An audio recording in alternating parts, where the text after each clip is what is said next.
Medium wave 927 kilohertz ते ही radio Pakistan Khairpur आहे। हाज़िर आहे असांजी ॿी नशरियात में शामिल बाक़ी रहियल प्रोग्रामनि जो सिटराव।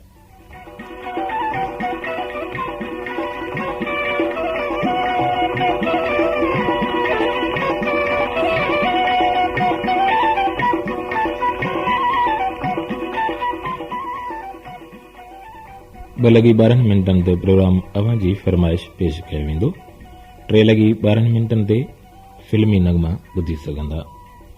5 लॻी 12 मिंटनि ते उर्दू में ऐं 7 लॻी 30 मिंटनि ते सिंधी में मकानी ख़बरूं नशर कयूं वेंदियूं। 5 लॻी 22 मिंटनि ते प्रोग्राम हक़ीक़त हिन हाल जी हैदराबाद खां रिले कयो वेंदो।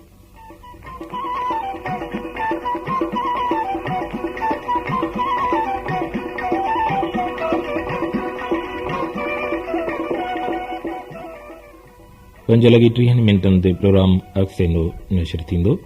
ॻोठणनि ऐं आबादगार भरण लाइ प्रोग्राम सोणी धरती 6 लॻी 10 मिंटनि ते ॿुधंदा।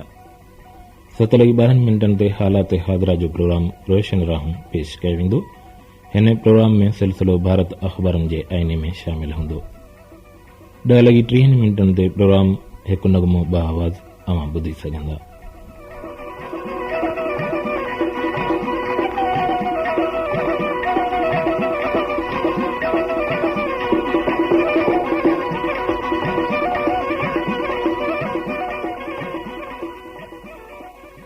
यारहं लॻी 2 मिंटनि ते पुराणनि ऐं सदाबहार नगमनि ते मुश्तमिल प्रोग्राम बाज़गश्त पेश कयो वेंदो। 11 लॻी 30 मिंटनि ते नशरियात जो आख़िरी प्रोग्राम दीन दुनिया की भलाई अवां ॿुधण जी सआदत हासिल कंदा।